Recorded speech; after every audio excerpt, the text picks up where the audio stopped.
Chào mừng đến với kênh tin tức Sóng Lạc Hồng. Bản tin hôm nay gửi đến các bạn nội dung chính sau. Những bóng hồng sa chân trong mê trận rửa tiền ngàn tỷ. Trong chuyên án gây chấn động được công an thành phố Hồ Chí Minh phanh phui, câu chuyện không chỉ là những dòng số khô khốc về hàng ngàn tỷ đồng bị rửa sạch qua những công ty bình phong, mà còn là bi kịch của những người phụ nữ Việt, từ công nhân, shipper, lao động tự do. Họ vô tình sa lưới tình của trai trẻ gốc Phi, để rồi bị cuốn vào guồng máy rửa tiền xuyên quốc gia, trở thành quân cờ bi thảm trong ván cờ tội phạm quốc tế. Khi tình yêu biến thành cái bẫy ngọt ngào, một cái tên nổi bật là Mai Trà My, 33 tuổi, quê Đắk Lắk, nhân vật trung tâm trong ổ nhóm. Trà My từng có 2 con, đời sống chông chênh, rồi kết hôn cùng Dara Chiaro Henry, một gã đàn ông Nigeria. Nhưng cuộc hôn nhân ấy chẳng mang hương vị bình yên, mà biến My thành cánh tay nối dài cho đường dây rửa tiền ngàn tỷ. Vợ chồng My, Dara chịu trách nhiệm tìm người mở công ty, lập tài khoản ngân hàng, rồi tiếp nhận số tiền lừa đảo từ quốc tế để tẩy trắng.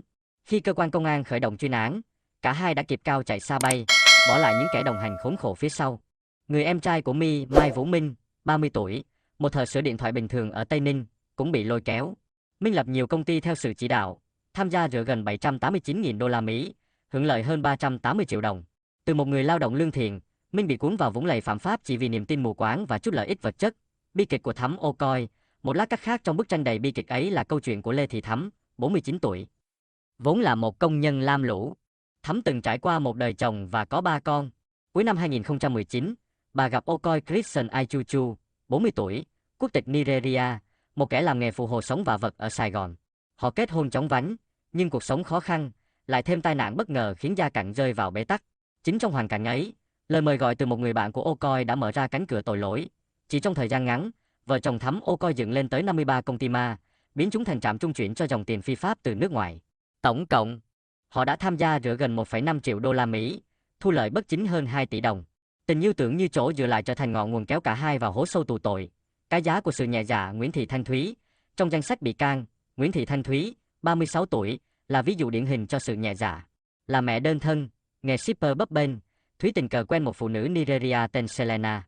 Từ vài công ty ma được trả công rẻ mạt, Thúy bị lôi cuốn sâu hơn. Khi Endavion Caleb, 29 tuổi, Nigeria, xuất hiện, không chỉ tiền bạc mà cả tình cảm đã khiến Thúy trượt dài. Cô cùng anh lập tới 112 công ty bình phong, rửa hơn 3 triệu đô la Mỹ và 2,9 triệu euro, hưởng lợi hơn 1 tỷ đồng. Trong quá trình cộng tác, cả hai sống chung như vợ chồng, nhưng khi đường dây vỡ lở, anh biến mất, để lại Thúy đơn độc trước pháp luật và những đứa con thơ ngơ ngác. Mạng lưới 300 công ty ma, cỗ máy rửa tiền xuyên quốc gia. Theo kết quả điều tra, nhóm tội phạm gốc Nigeria bắt tay với người Việt dựng lên tới 300 công ty vỏ bọc. Chiêu thức vô cùng tinh vi, chúng xâm nhập email doanh nghiệp, giả mạo hợp đồng, đổi số tài khoản nhận tiền. Khi nạn nhân chuyển khoản, dòng tiền được đẩy qua hàng loạt công ty ma, hợp thức hóa bằng giao dịch đổi ngoại tệ, rồi phân tán đến nhiều tài khoản cá nhân. Tất cả tạo thành một mê cung tài chính khiến cơ quan chức năng khó lần ra dấu vết. Chỉ trong vòng vài tháng, đường dây này đã rửa khối tài sản khổng lồ lên đến 4.150 tỷ đồng, tương đương 160 triệu đô la Mỹ. Các tiệm vàng và cơ sở kinh doanh như Yến Xào Kinh Phô hay tiệm vàng Đức Long trở thành điểm trung chuyển, đóng vai trò mắt xích quan trọng trong việc luân chuyển tiền ra vào Campuchia. Nước mắt sau song sắt, điều khiến dư luận chua xót không chỉ nằm ở con số ngàn tỷ, mà là thân phận những người phụ nữ. Từ khát vọng yêu đương hay khát khao thoát khỏi nghèo khó, họ rơi vào cái bẫy ngọt ngào, để rồi trở thành công cụ trong tay tội phạm quốc tế. Khi chuyên án nổ ra, những gã đàn ông ngoại quốc nhanh chân biến mất, còn lại những người tình Việt phải đứng trước vành móng ngựa, gánh chịu bản án nặng nề và ánh mắt thơ ngây của con trẻ. Cơ quan cảnh sát điều tra đã đề nghị truy tố 21 bị can trong đường dây. Một số đối tượng cầm đầu người Nigeria bị truy nã quốc tế, trong khi nhiều phụ nữ Việt phải trả giá bằng những bản án nhiều năm tù. Hồi chuông cảnh tỉnh, vụ án không chỉ là minh chứng cho sự tinh vi của tội phạm xuyên biên giới, mà còn là lời cảnh tỉnh sâu sắc.